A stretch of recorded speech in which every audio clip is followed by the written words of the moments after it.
Hello, listeners, and welcome to another episode of DC Alliance, Chapter 68. With me, as always, is Fanboy Clay. Clay, how you doing this evening? I am doing pretty good. I just got home from my second viewing of Shang-Chi, watched it on IMAX. I will say, really awesome movie to watch on IMAX. But just like the first viewing, I had some bad experiences going into the theater. There's this huge conversation about Premiere Access, if it's good, if it's not good, and everything else. All I know, for me personally, it needs to start happening again. Like I as much as I like the theater experience, I think it's absolutely great. It's fun. But when I have moments of going, you know what? Yes, it is DC Alliance. I am going to talk Marvel just a bit because it because we as DC fans, we don't have a premiere access. We get it day and date, but next year we're not even going to get that option. That is We're going to before get the Batman comes out. we're going to be getting 45 days. Disney always has the option to be like, let's do a premiere access. Let's face it, that's always going to be an option for them. HBO Max has not really even thought about doing that because of their day and date, decision for 2021. I still think it would be smart to do it for 2022 and going forward. Just an idea, HBO Max. WB, I know you're stupid, so I'm going to slow it down for you. Please make a premiere access for HBO Max next year. There, maybe they can understand it now. What's Anyway, that? What's that?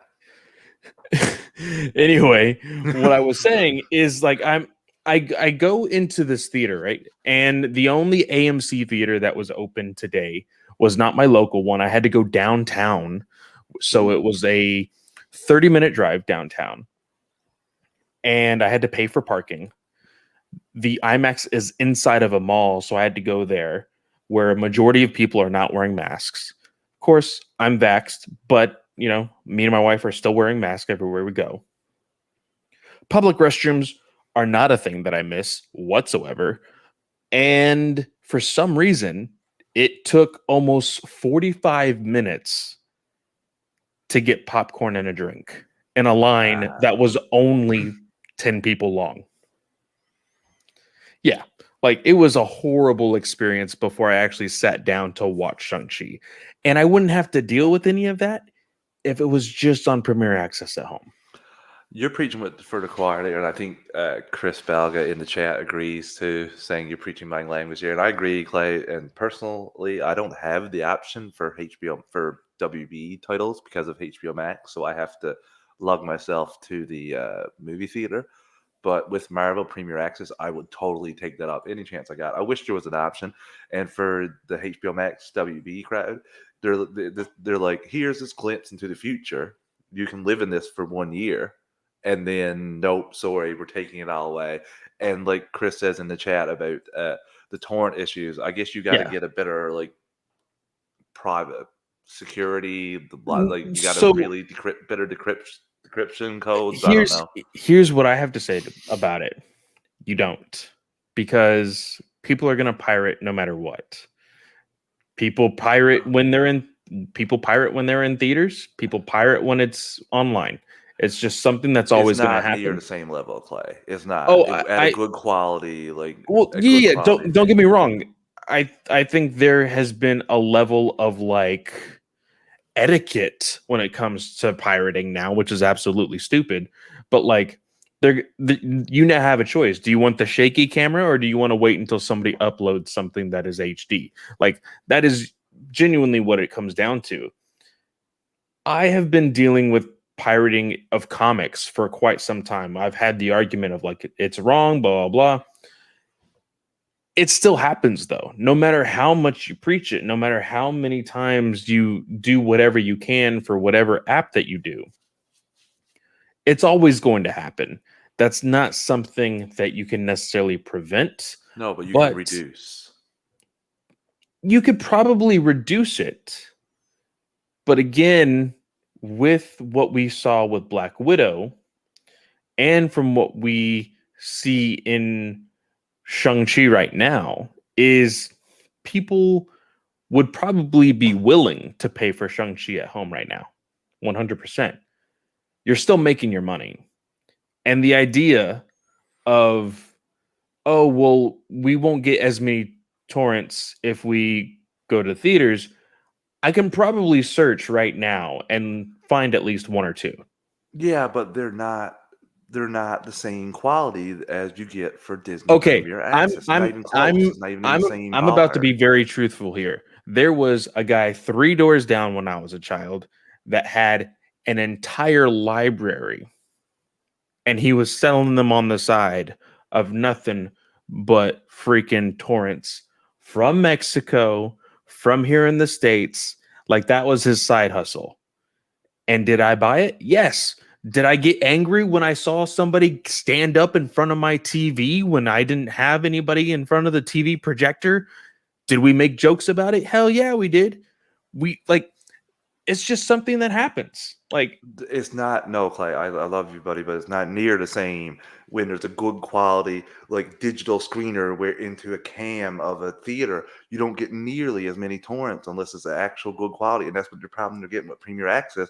Once you put it again, on there, like I they said, haul it out digital there copy. is an etiquette, but if somebody wants to watch the movie, somebody's gonna watch the No, movie. no, Hey, no. did you You watch the might go leaked to the trailer? Did you watch the leaked Spider-Man trailer? yes. How good quality was that? It was terrible, and I really wish that I had Okay. waited and watched the Okay. thing, and Yeah, I you didn't have wish you would have as good waited. of no, I You didn't have wish you as would good have, of an experience. Clay, this is a but you still trailer, a watched it. 2-minute trailer and a 2.5-hour movie are completely different. I don't know. I've tried to do what you do, and I can't get through 30 minutes before I get up frustrated and not watch it and go to the theater and watch the movie. What you're saying is complete lunacy that the Premier Access RIP quality and the CAM quality, you'll get the But I same think, numbers. That's impossible. but your idea of the tolerance level, you I think are underestimating the tolerance level for some people to watch these Oh, I'm not torrents. saying that it won't be watched. I'm just saying it's nowhere near the same level of I got a really good cut, an actual like Blu-ray cut of this, or I got this screeny cam that's shaking on it. Like, One's gonna give out way just more as views than the recently, other. as I want to say 3 years ago, 4 years ago. I'll say 4 years ago. So still HD, early 4K, if not like still, I don't exactly know when 4K was like really thriving. So 4 years ago, no, that was 4K. 4K was well into its thing. So 4 years ago, at a New Year's party at my family's, I have 3 family members that have a Fire Stick specifically to search for torrents. That's what they do.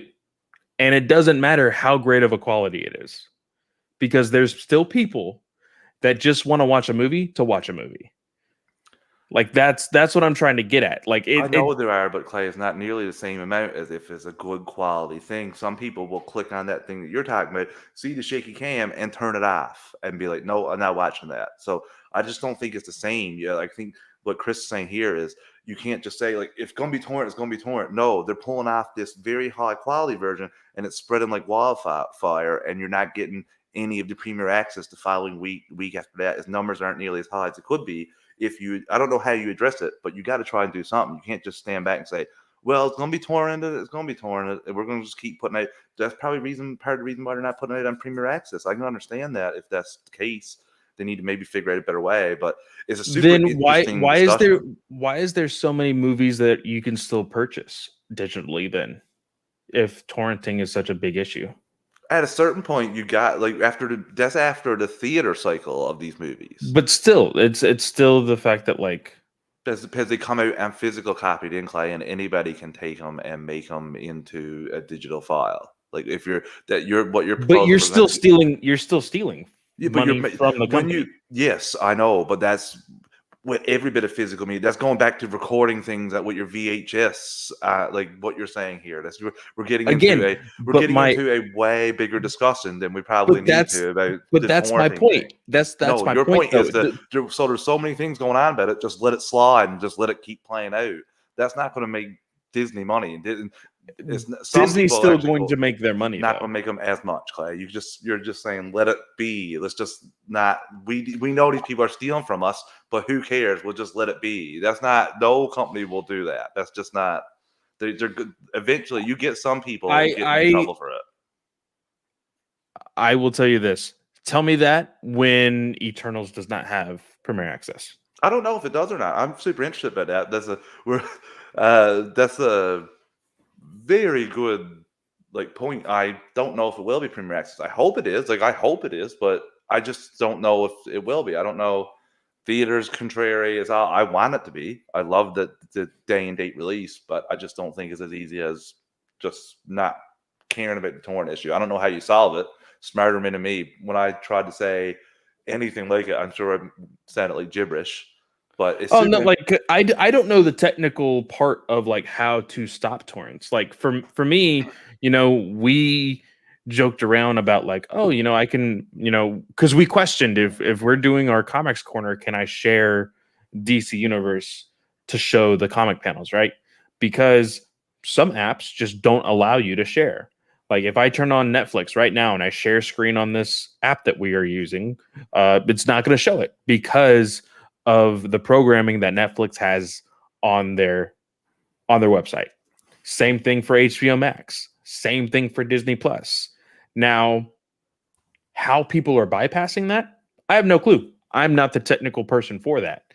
But if you can advance that, then that's what your goal should be as far as torrenting goes. Yeah, but I don't know if it's trace people or I don't know. It's something far above my pay grade. I just don't see companies, potential customers, just letting them take that for free. I don't know. It's happening. Obviously, I've torn it a lot in my life, way back even 10 years ago. LimeWire. But anyway, this went on a long tangent. This kind of what is the saying that we always use over at SDS? We chased a squirrel for sure. Let's go ahead and Mr. Hines, it is your turn to try and share these plugs. Now, reel this back in. We are part of the Geek Cultural Alliance Network with podcasts 6 days a week, 8 in total. On Mondays is World's Finest True Believers with Chris Belga, where Chris and a guest takes a look at a comic of the guest's choice. On Mondays, also bi-weekly, is Ranger Alliance with Clay and rotating guest hosts of Tony, Jake, and Joe, which is this week. Joe and Clay, Ranger Alliance is this week, right? Yes, it happened today. Yes. So yeah, check that out. On Tuesdays is this show, DC Alliance, with myself and Clay. On Wednesdays is Superhero Discussions with me. But this week, check out tomorrow night live on the Geekverse YouTube channel around 7 p.m. Eastern Time. Myself, Joe, and Chris will be reviewing the 2-part season finale of Rick and Morty. I have not watched that yet. Super interested to. Heard a lot of scuttle online about how great it was and how it changes everything. So super nervous about that, but really excited because I really enjoyed the show, so I don't want it to go too far off, but we'll see you there. So check that out tomorrow. On Thursdays is Joe's show, A Walk Through the Multiverse, and that goes bi-weekly with Star Wars Alliance with Katie and right now Clay. Fix myself there. And Fridays is Marvel Alliance with Chris and Brent. And Sundays, bi-weekly, is Slice of Film with Katie and guests looking at a choice movie of the guests. And also, both Marvel Alliance and DC Alliance go live on the Geekverse YouTube channel. Marvel Alliance goes live 9-10 Eastern Time on Thursdays. And DC Alliance goes live at this time, 9 p.m. Eastern on Mondays. And also Marvel Alliance and DC Alliance both have their own podcast feeds. Just search Marvel Alliance or DC Alliance on your podcast app of choice, and you will find either show if you just want them. But if you want everything and anything, just keep subscribed to the Geek Ultimate Alliance on your podcast app of choice. Also, both of us, DC Alliance, joined Marvel Alliance along with Tony to review Shang-Chi and the Legend of the Ten Rings. Like Clay said, he went to a second viewing today, but that was a lot of fun. Check that out on their feed or on the Geek Ultimate Alliance feed. I really love that movie. Clay really, really loved that movie. So check that out. It's always a great time with Chris and Brent. Chris and Brent. And that's it for everything. We have a Patreon, 2 tiers, a $1 tier and a $5 tier. The $1 tier is a tip jar. Basically, you like what we're doing, you want to help us out any way you can. And the $5 tier is where you get your extra goodies. You get your early access to episodes, ad-free episodes, and Patreon exclusives. Clay, Chris, and Joe did a Patreon discussion about Substack. That was pretty interesting to hear about. I still don't really know that much about it. I'm just interested to see what kind of creations will come from it. It's gonna be interesting. We talked about it like you said on Patreon. It is a journalism website that was basically the way most journalists were explaining it was like, hey, we're not really compensated all that well nowadays on things that we report on. So we're kind of trying to find our own fan base and then joining Substack. It's basically a Patreon for journalism. And the way that they wanted to be more relevant and the way they wanted to evolve their website was to add comics into that. Don't know how it's going to work out, like we said, but around this time, a year from now, we should be seeing how all that is working out. So it is going to be interesting for sure. Super interesting. And we have The Last Ronin coming out hopefully this month, is what the rumors are supposedly, unless it gets pushed back again. But so look for that. Hopefully at any time now, whenever it drops, it'll probably be the same week. We're really excited for that issue. Yeah, that's everything and anything. Thank you for supporting us on Patreon if you can. If you can't, please take 60 to 90 seconds to rate and review the podcast on your podcast app of choice. Also, sharing the show, liking the show posts, being in the chat during discussions, all that is greatly appreciated as we move forward here on our road to fandom, Clay. So before we talk about that news, we'll take our first ad break of this evening, getting it out of the way quick and painless, we'll say. We don't pick the ads or the volume. I'm going to give you a quick 3 count to adjust your volume, and we'll be back shortly in 3, 2, 1. And we're back. Okay, Clay. DC Fandom finally posted something about what's going to go down next month. What do you got here for us? So when it comes to DC Fandom, of course, we were wanting to know what exactly they were going to talk about. There is plenty of speculation. We got Batman last year. We haven't really gotten anything from the Batman, so we assumed, okay, Batman should be there.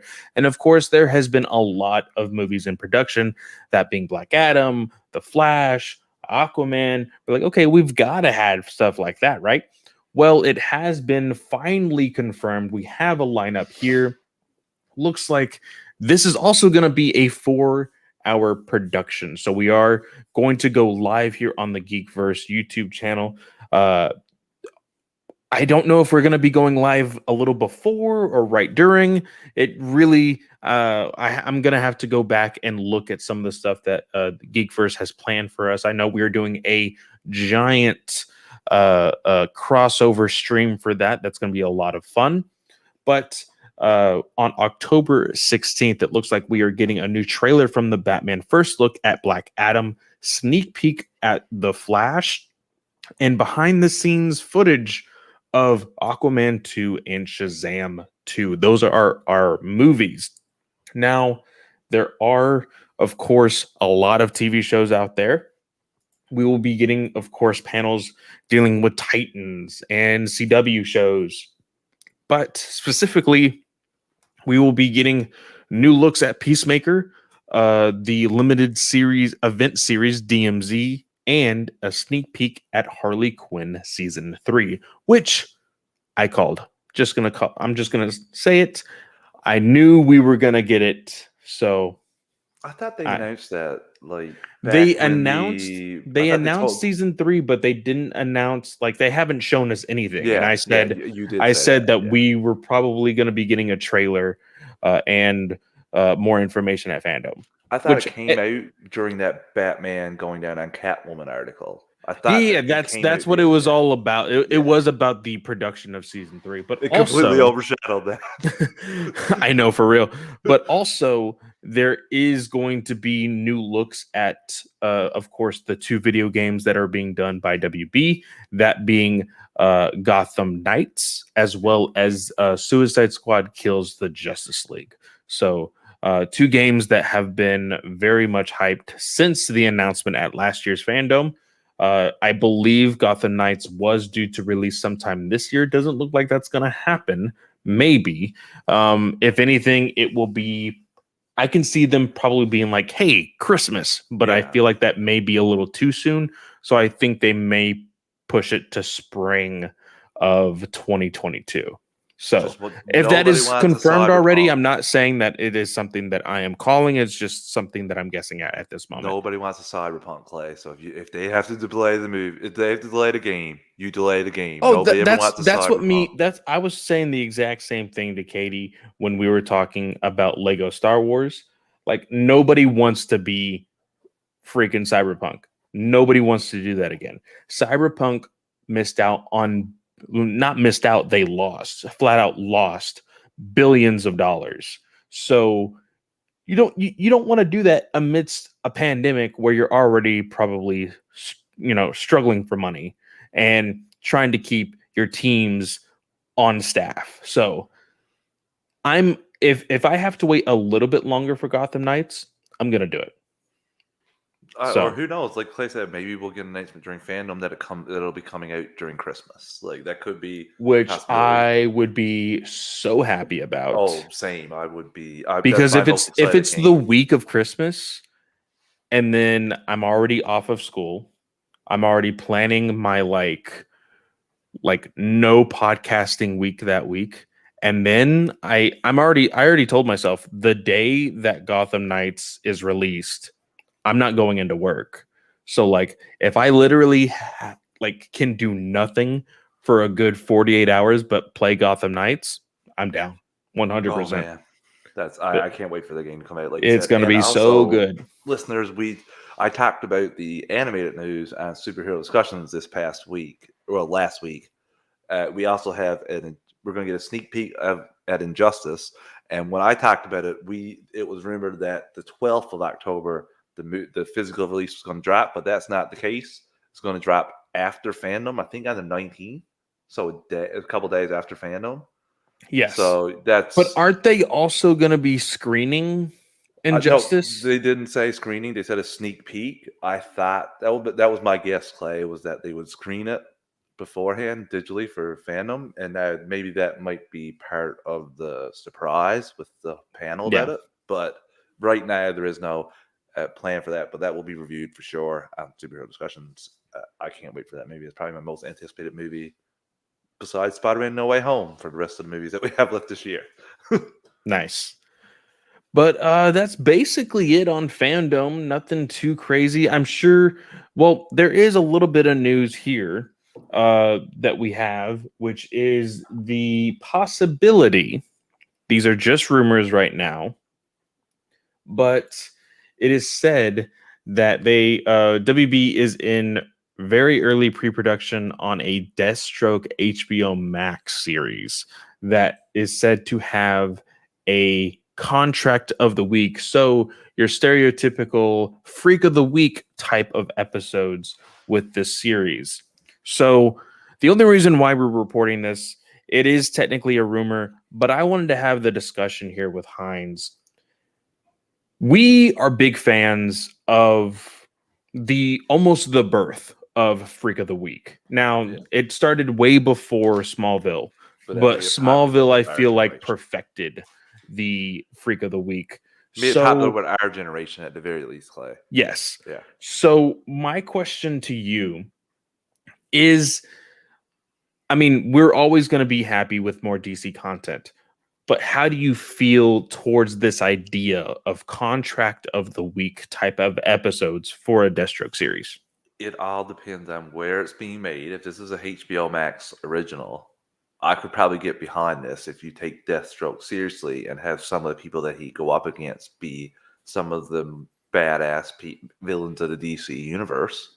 Be pretty cool to see him hunt down some bad people, or even have some of the bad people he's hunting down hire some bad people from the DC universe for him to fight, which would be pretty cool. So I think that as I read Chris's comment there about maybe beat it into the ground. Yeah, Oh, they definitely did. we They got the definitely witches. beat it. Now, and this is the reason why I bring this up. Freak of the Week can be overplayed a lot, to the point where you get lost in the shuffle, a la The Flash. Is something that I feel like has kind of gotten lost in the shuffle I don't with know Freak how of the much of Weeks. that's fault of Freak of the Week or the fault of the fact that it absolutely sucks right now. Well, and that's what I mean. So with Deathstroke, I am okay with contract of the week, but if you all the only reason why I'm scared of Freak of the Week is because of this little show that me, Tony, and Joe and Jake are recording and reviewing right now called Power Rangers. Power Rangers, if you watch a single episode of Power Rangers, you can watch the first episode and the last episode. The actual formula of a show stays the exact same almost to the T. Now, of course, modern writing has gotten better. I understand that. But because it's Freak of the Week, it always scares me for that exact reason. Like, Deathstroke's going to wake up. He's going to get a random unknown caller. He's going to get the contract. He's going to say, okay, I'm going to do this. He's going to go through the kill. He's going to kill them. He's going to get his money and then, maybe progress a little bit of story, right? And then the next day he wakes up. Instead of a call, he gets a text. He goes forward with the kill. He kills them. Maybe it's a little bit harder than the last one, but he finally does it. He gets his money. He goes to bed. He wakes up and the cycle continues. It can be a bit boring. I need pump it up a little bit, Clay. You could have Hive kidnap his son, and he have to do these missions for them, taking out these contracts, just to up it a little bit. Like I said, you could have other people like Lady Shiva, Bronze Tiger, like guarding some of the other. And that is where you have to like really set it in stone that like, hey, this is a Deathstroke universe where it's not connected to anything, so Deathstroke can literally kill whoever his contracts are, and it could be villains and or small town heroes. Chris has a couple good points here, which is the 24 episodes for the Flash and Smallville can really lead to Freak of the Week we're known. But if you had Deathstroke 10 to 13 episodes, you may be able to keep it fresh. I think Peacemaker is going to tell a tale here. If Peacemaker show is successful, we could see this coming. And Chris also says, "No, maybe have it this. The first few episodes are the contract of the week, but then they have one or two of them in the last episodes, taking it over for a few episodes leading to a season finale." Well, I just told him 8 episodes, no more, no less. I think that gives you a good range of like, hey, these episodes can be either an hour to an hour 15. You can actually have a good length of story within each episode. Like, I don't want to like build too many expectations or expect too much, because obviously they are not. But the shows on Disney Plus, the WandaVision, the Loki, they get by on and Falcon and Winter Soldier get by on 6 episodes, and they're fantastic storytelling. There's you can basically make a movie but separate it into TV show episodes, so that's possible too. I think if you're going to go that route, you should have Joe Manganiello. But if you're planning on doing 10 to 13 episodes, like Chris said earlier, I would go the route of just exploring the history of the Titans. Deathstroke. We get to see him before he even ran into the Titans. And again, this is only a rumored show. Nothing has been confirmed. I'm actually reading some comments right now. Some people are saying that I believe the people that are throwing this out there are the hashtag show. They apparently have not been great sources for things. I don't know where they are on Snell's Scooper rankings, but I don't think they're anywhere near the top. I mean, for me, I honestly couldn't care less about how people rank things. If I see it and I find out that it's bullshit, then it's like, okay, you're cut. Like it's no S tier, A tier, B tier. It's just like, hey, you either got something right or you got something wrong. That's like honestly how these things go. Like if Murphy Multiverse says my sources were come out after and said my sources were wrong on this, I got this one wrong, and then he gets the next 5 right, would you be like, you know what, okay, man, at least you said you got it wrong? That's like, because he's done that a couple times. Yeah, he's wrong and then he's right. Okay, cool. But I'm not gonna be like, oh, I only trust Murphy's verse because it's Murphy's verse, you know? Like, I don't get attached to these things like other people do. It's either a good scoop or it's a bad scoop. That's all it is. Chris has the breakdown C tier, C, especially since they recently tried to take credits for stories they did not break. So not a really good look for that hashtag show. Well, either way, it's something to talk about. Clay, you know what drives me crazy? There's about 100 of these that DC has, and none of them are being kicked around. None of them. Like, we got Will Smith there just sitting around twiddling his thumbs as a great DC villain, and we probably will never get to see him as that again, ever. Probably not. So, like, it's very frustrating that we're even talking about, because chances are we won't even get this Deathstroke show, and this is something that definitely could be successful. I don't know why you wouldn't try it. Because Deathstroke has been in Arrow, and I also think, especially now, you can't necessarily say that for beforehand, but especially now, we're still under negotiations of moving everything, to Discovery. So I'm not sure how much they can really be like, hey, let's throw out all these projects. They probably had Batgirl and Canary kind of already in progress, so that's why they're moving forward with those.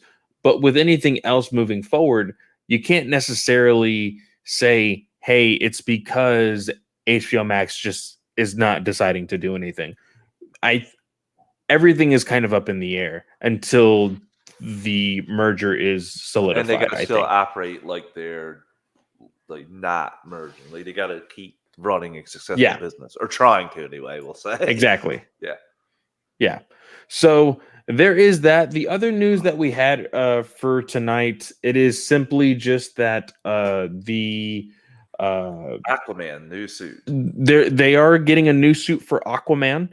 Now, James Wan called this the stealth suit, so I am not in the camp that everybody's just like, oh my God, James Wan, why would you do this? What's wrong with you? The other suit was perfection, blah, blah, blah, blah, blah. It's a stealth suit, meaning he's probably only going to wear it for like a few scenes or like one mission, whether that be the end of the movie or in the middle of the movie or the, freaking ending of the movie or at the beginning of the movie. It doesn't really matter to me. I am a fan of this suit because it is a comic book accurate, or almost comic book accurate. There are 2 different versions of this suit. One is back from like pre-New 52. I want to say like maybe, oh shoot, Chris could probably help me out with that one a little bit more. I would say like late 90s, early 2000s. It's like purple and blue, and then he got the same exact suit in New 52. So it is comic book accurate. It doesn't bother me whatsoever. This is the kind of thing that I want in my comic book movies. Like, people, like, there's the other comments that we didn't necessarily talk about. I think we talked about it a little bit, but there was a cinematographer for The Flash that was like, oh, this isn't a comic book movie. It's just actors who happen to suit up like superheroes and act like superheroes, but it's not a comic book movie. Like, people need to understand that these are comic book movies. Clay is the most successful genre It right is. No, now. no, it is. For the But past like 20 there's years, this like what are these stigma people still. doing? There is this stigma still, and it doesn't really matter to us because we are fans of the genre. But there is this stigma that like, oh, well, if it's a comic book movie, then it's not really a movie, you know? And I think it's stupid for people to have that kind of mentality, but also like I have this argument all the time. If it's a comic book movie and you want it grounded, okay, but you can still have comic book shit inside of it. Like, don't make it to like you're like, I don't want an Orson Welles type of movie done with Batman. No, I want a Batman movie that is with Batman. You know, It Chris can be says, influenced by that story, yeah, but you would still essentially want it to be Batman. And Chris says this suit was popularized by Neil Ponzer, who had taken over creative duties of the Aquaman miniseries in 1986. 1986. Okay, yeah. The blue Blue camouflage camouflage suit. suit was Posner's leading contributions to DC Comics. Yeah. So, Didn't even create a like, character? Oh, poor guy. so my point being, like, with side tangent for sure, but one thing for me is when I get a new, because I'm not going to get it in the Batman with Matt Reeves, but we always make the argument of, hey, why isn't there Clayface in a comic book movie, in a Batman movie? Yeah. And then people's argument is, oh, that's too comic booky. Yeah, because it's a fucking comic book movie. Like, that's There's a the whole reason why site. it should be Clayface in a movie, you know? And people are like, oh, well, the blue suit necessarily wouldn't really work in a comic book movie. It's a comic book. So you need to start doing comic book shit. Like, Yeah, if it's you Clay, if you're it's a gonna be pet if it's gonna be peeve that I grounded, have a lot for if people Avengers who was try gonna to be make that grounded, argument. if Avengers was gonna be grounded, Captain America wouldn't be walking around in red, white, and blue suit. Like he'd be walking around in camouflage, like or army fatigues, if they were really wanted to like make it grounded. So, like you said, it really wraps me. Like the Netflix show did that a lot, where they didn't want to put the people in the costumes. And it got to a point where it was almost like an insult to the audience, to hardcore fans. Like, oh, let's show Luke Cage for his 5 seconds, or oh, let's show Danny Rand for his 5 seconds in this, and then that's it. You need, like you said, it is a comic book movie. Like you need to lean into the genre. That guy who said that it's not a comic book movie, the dude who said that, just let it be known that that's what's going to put money on your table right now is a comic book property. Sorry. Yeah. You might not think it So is, but this guy that runs so fast that he can literally go back in time or go to different universes, that's a comic book, dude. That's a comic book. Sorry. yeah, it's so dumb. But along with the Aquaman suit news, there are heavy rumors that Nicole Kidman is going to be returning as her role as Aquaman's mother, the Queen of Atlantis. Travis made a joke right before we went live, and he was like, "Oh well, don't think she's surviving here." I'm inclined to think that she does. The only reason why is because we spent an entire movie almost thinking that she was dead.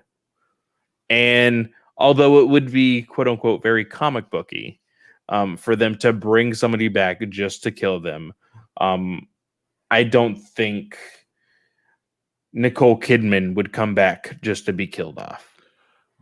Well, if it's not him, then Daddy's going because you in the DC universe, Wonder Woman, one parent, Superman, one parent, Batman, no parent. Well, Alfred, one parent.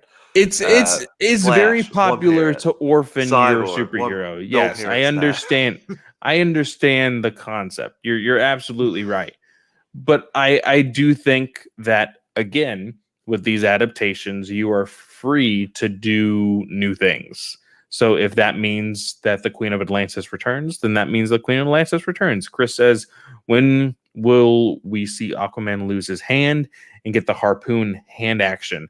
I don't know. So there has been different reiterations of the harpoon. Okay, so there has been the harpoon for sure, but then there was also at one point he had like an aqua kinetic hand So it wasn't like he had no hand, but it was water as a hand, and that like he could still like use Oh, it, okay. but So it was using water. hydrokinesis type of thing. Okay. Yes. Yeah.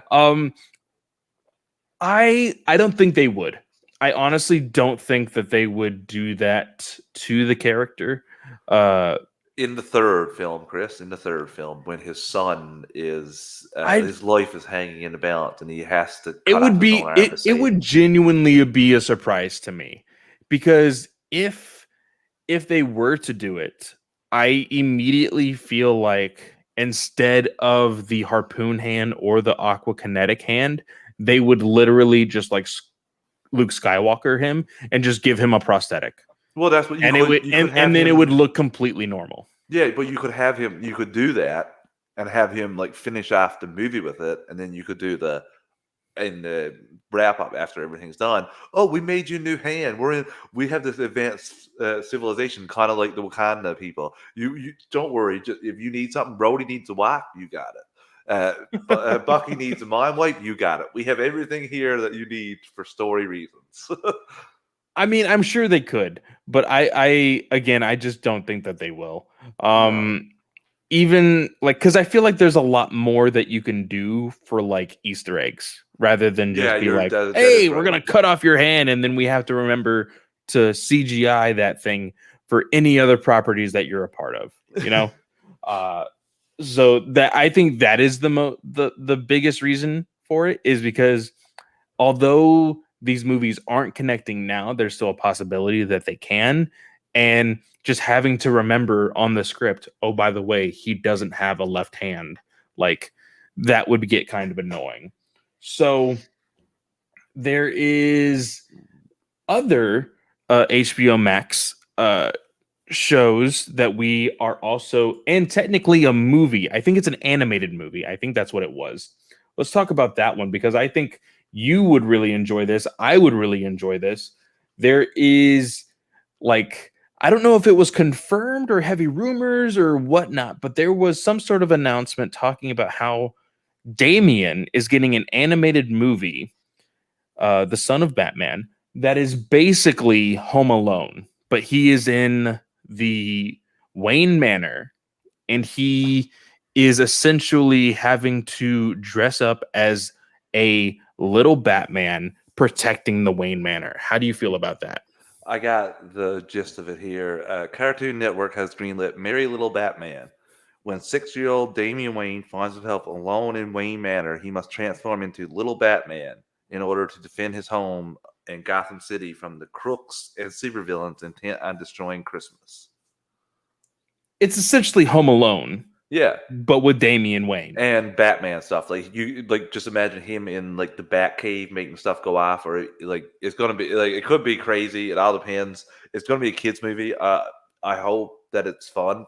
It might not be my tempo or my speed, but if it isn't, I hope the target audience is. But now I love Home Alone and Home Alone 2.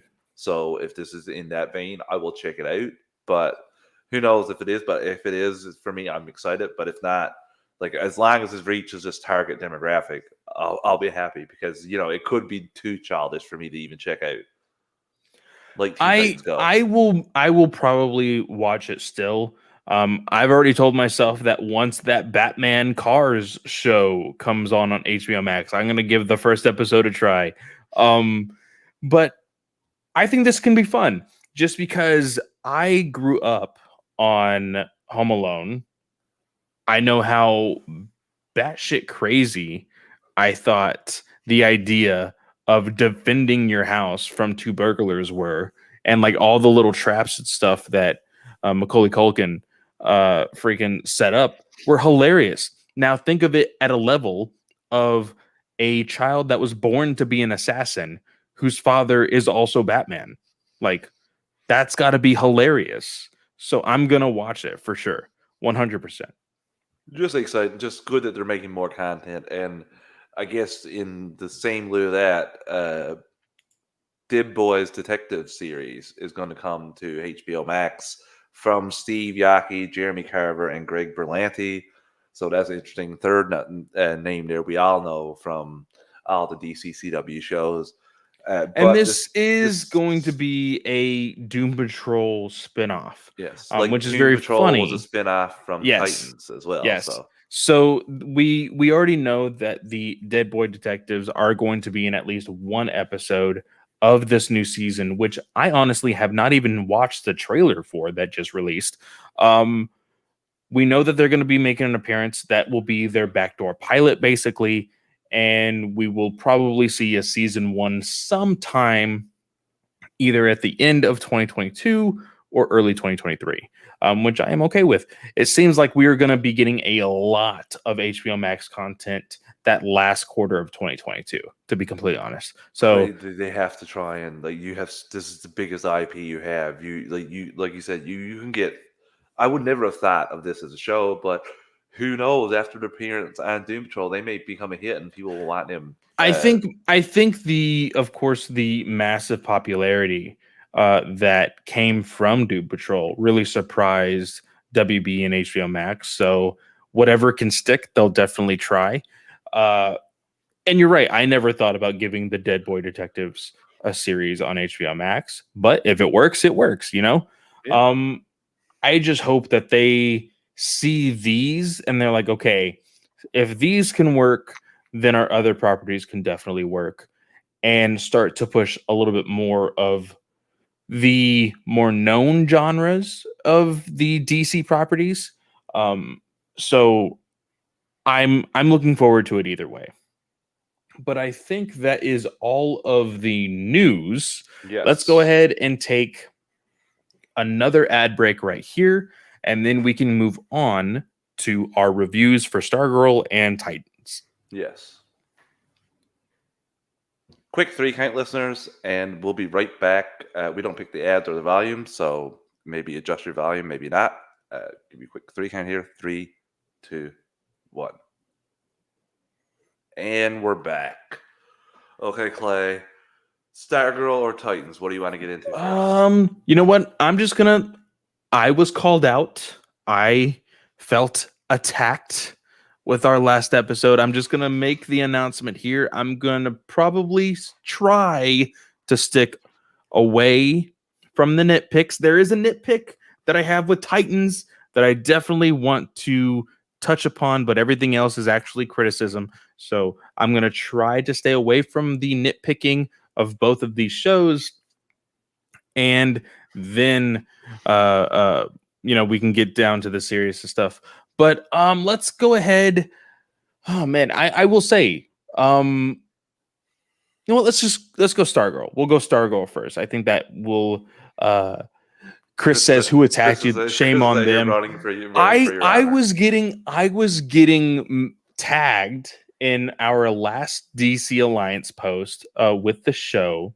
Tony was one of the people. No, it was Tony and it was John. Oh, it was John. Yeah, Tony and John were tagging me and saying, "Oh, I really do agree with Travis. There's a lot of nitpicking going on and not actual criticism." Let me just tell you, nitpicking is criticism. That is fact. Just saying that now. So, but to make our listeners happy, I will simmer down on the nitpicking with these 2 in particular episodes. I will talk actual criticism, and then I like I said, I have one nitpick with Titans, and that is it.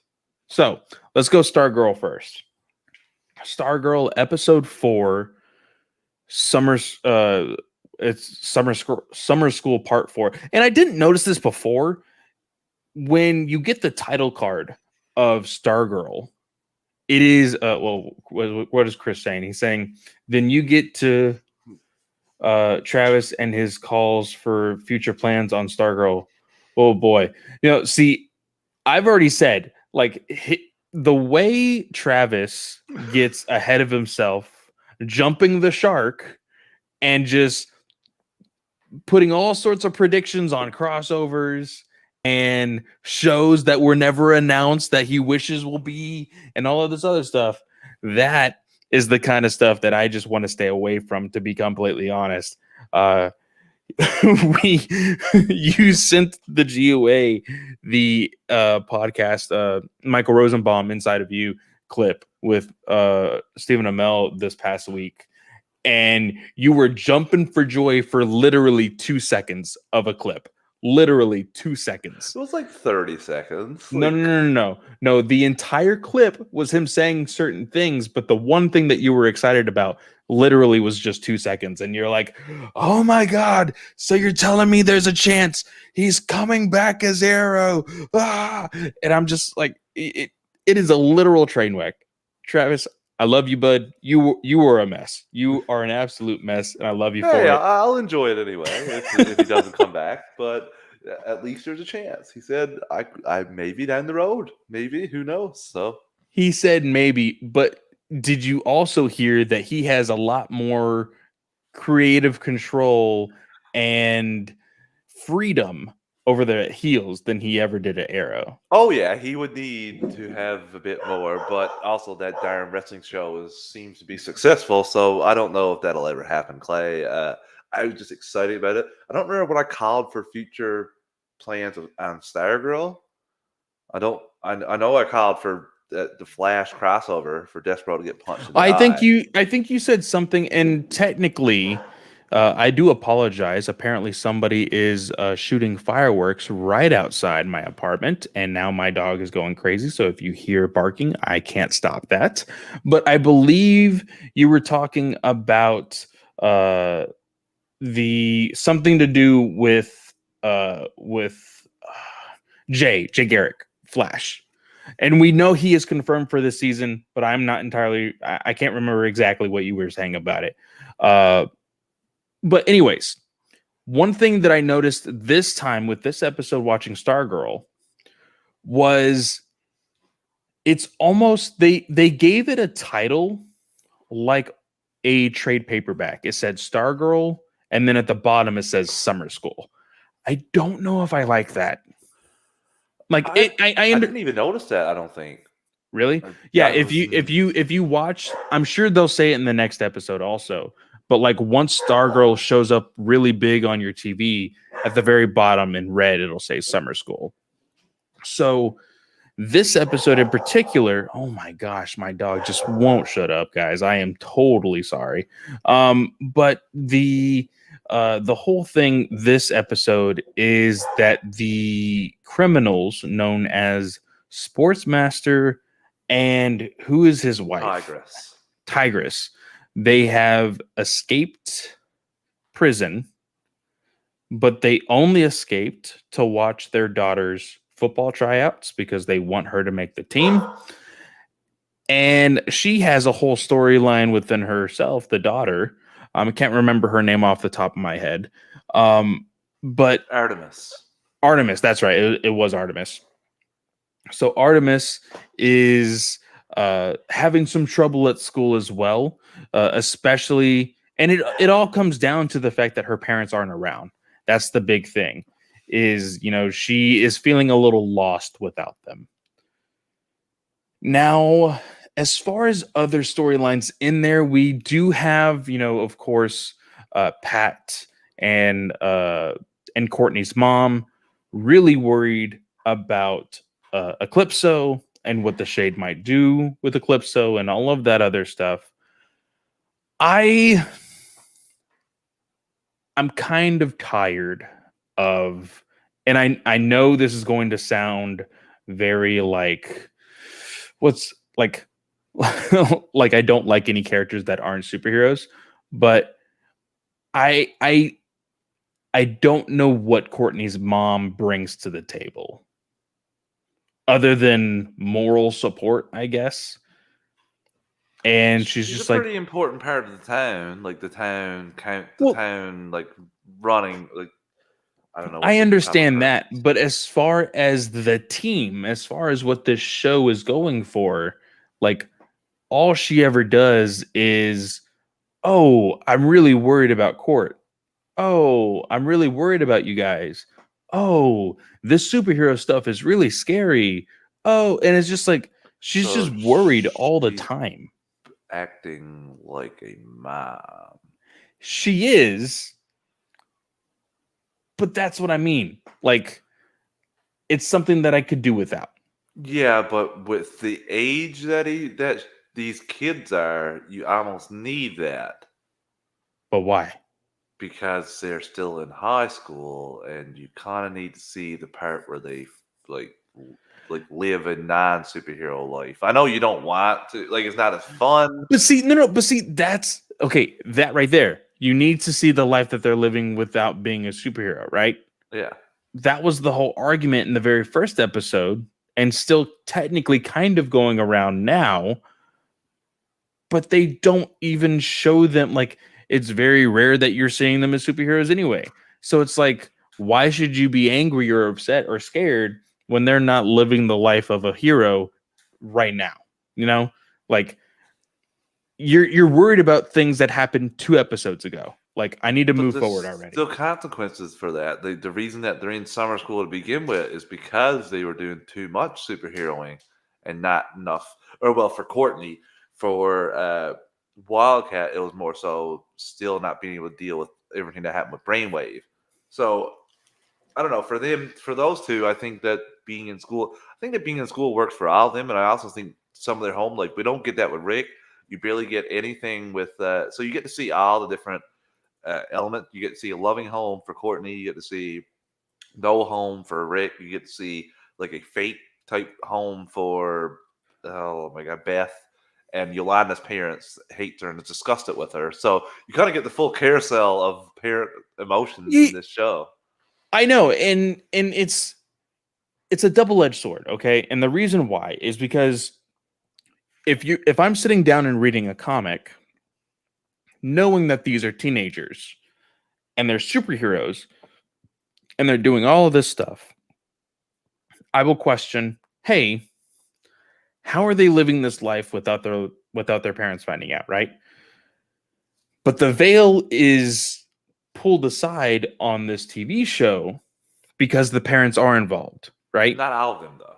Not all of them. You're right. Not all of them. Just Courtney's family as a whole is involved with everything with the JSA currently. And to me is like, okay, you need to bring something more to the character other than being the stereotypical worried person for your family that's involving superheroes. You know? But that's like I want her to do more. I think that's the thing. I want her to do more than just worry, because otherwise I could have the characters do the same thing that you were doing, and like, because Pat technically does the same thing. Why do you need 2 people doing the same thing? Well, Pat's the robot. Pat could easily get killed in any actual altercation as he's using Robot Man. So I think you do need that one parent home knowing what's on the go. It kind of works for me. I don't not like her. I think she does a great job in her role, and I think that actually now she did help. And for me, this is more so my fault. I don't usually watch Stargirl until the weekend before we record these. So like a whole week passes and then I'm watching this. But I see the news on our Twitter feed all the time because I'm just always plugged into my phone. So we know now that the actors that play Tigress and Sportsmaster are set for series regulars. We know that has been announced. For next season, isn't it? Yeah, for the season earlier this week. For next season. Is it next season? I thought it was this season. Next season. Next season has already been announced? So I think so. I don't know about that. I'm pretty confident, my friend. Okay, well, you check on that while I give this small little rant. So, with them being there, they have this like quirkiness about them. And you know that it was kind of quirky just because, of course, CW writing. It doesn't really bother me all too much. It was a little silly, but like Sportsmaster is talking to Pat and he's all like, man, why I found ourselves finding, a good friendship with each other. And why couldn't we be friends before, all of this went down? And he's like, oh, well, you tried to kill me. That kind of, puts a little pickle in our relationship here. And the same thing goes for Tigress and Courtney's mom. She, they are very uncomfortable with each other because Tigress is very judgmental on how Courtney's mom, lets her kids just eat whatever they want and all of this other stuff. And it's really funny because we see Artemis at school and she's like, I think I don't know who it was, but it's her current guardian. Foster mom, yeah. Foster mom packs her a lunch and she's like, I can't eat this. This is so unhealthy for me. And I'm just like, well, you eat it or you starve, kid. Like, you beggars can't be choosers. So you either eat it or you don't. Like, that. That's what I would have told her. I'm sorry. All right, here's a can of pop for lunch. Come on. No, there was a sandwich in there. There was a can of pop in there. No, you don't give. No. It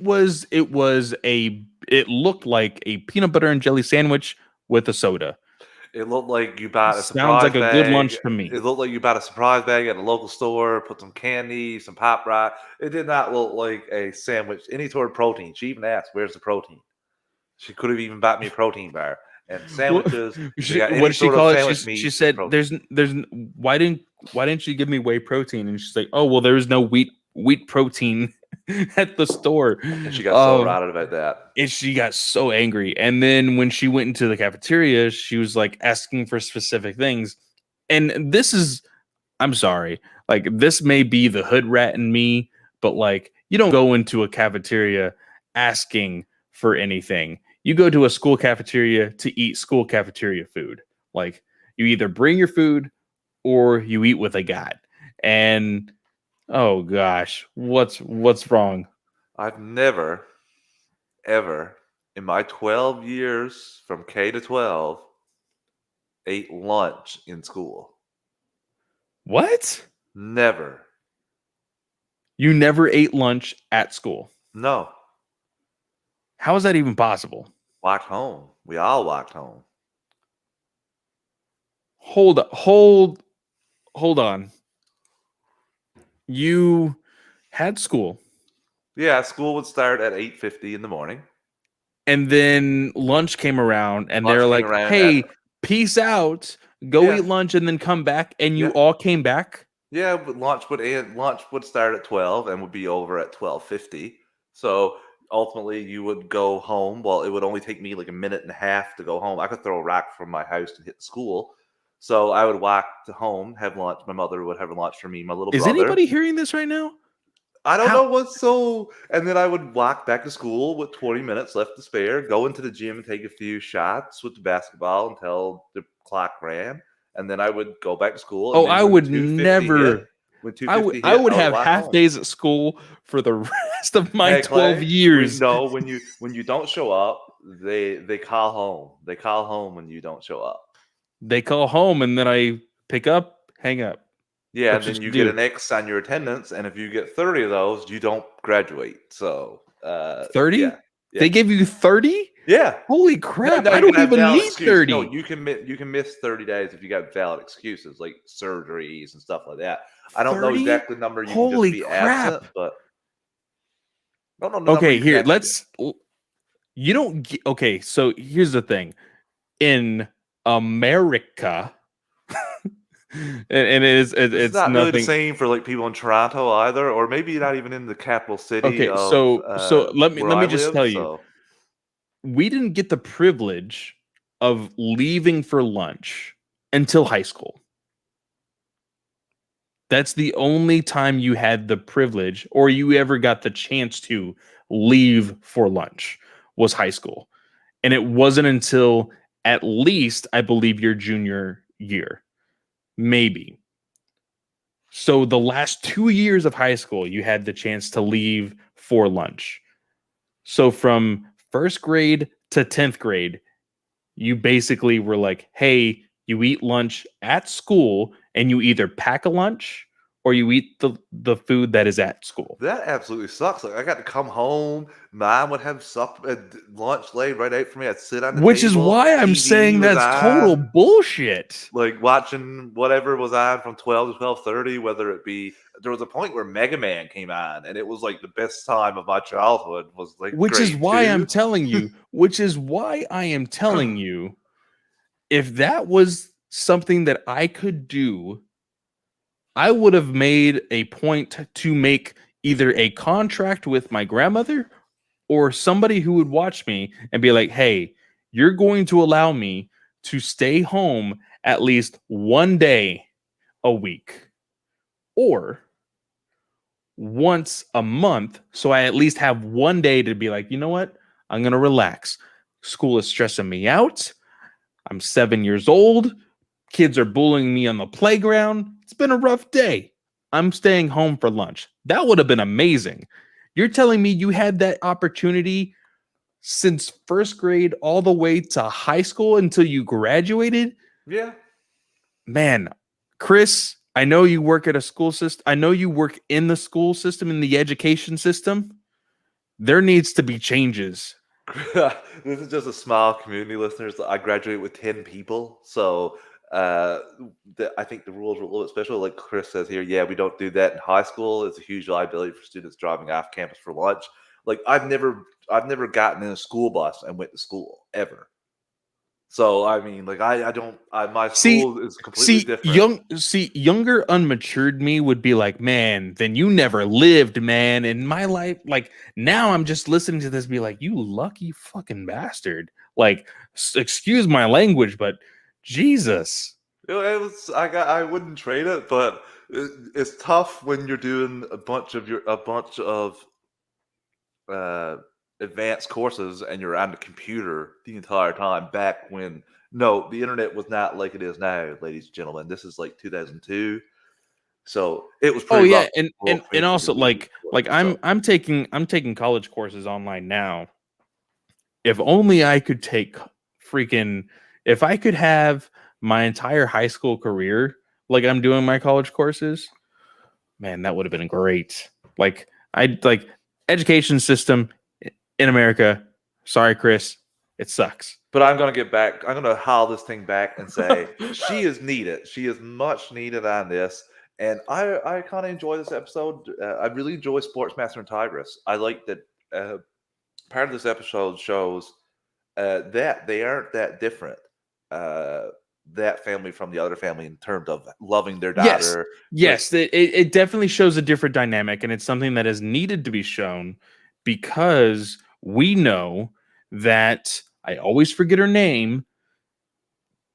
Kate, no, who's the evil one that has possession of the diamond? Sydney. Sydney. Yeah. Okay, Sydney. Sorry, Sydney is in recruitment mode. We see that today. Well, we see that in this episode that she is in recruitment mode. She's already talked to the uh the son of the Pied Piper. Like it's going down. And she is, having hallucinations of what her team could be, and it's like, holy crap, okay, this diamond is really getting into her head. We need to see the dynamic because now I'm not entirely sure if I want to make this prediction yet or not, but we know via Young Justice, Artemis is a good guy, is somebody that is on the side of the heroes. Stargirl doesn't necessarily have to go that route, Oh no, she can be evil. She could definitely still be evil. Do you think that they're showing you this or showing us this because they are going to go that route?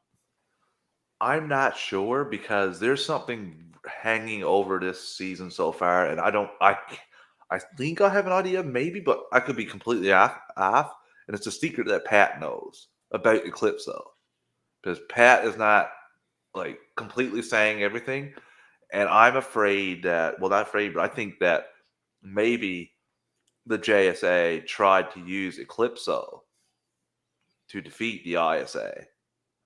and shit went Mm, south, and like they did not that would be survive because of interesting. it. I didn't necessarily take it that way.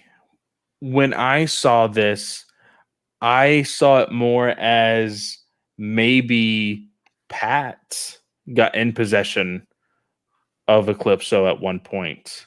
And so he knows specifically how dangerous it could be, but he's keeping that secret close to the chest, you know?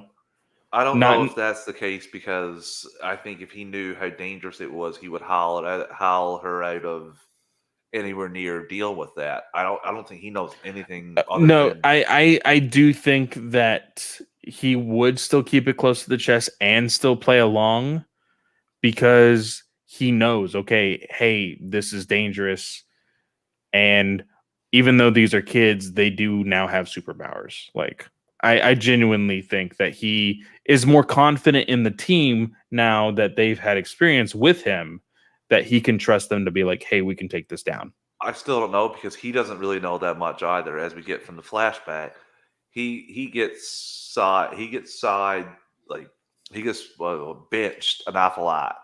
Like, he Yeah. doesn't go with the guy there with the pin But in the that's what last I mean. episode. So like if let's hypothetical here, he gets benched a whole lot in the flashbacks, but like let's say this diamond promises him power. Oh, So okay. that I way he understand what can you're be a saying part, now. so he Yeah. can actually be a part of the JSA, you know, and then the diamond just, took it a little too far, hurt somebody, who knows? It So could be, but I need to know is basically uh I yeah, need to know bad. Like, I hate that when they drag out, and it's classic CW, but this isn't a long season, so there's no way they can keep that yeah.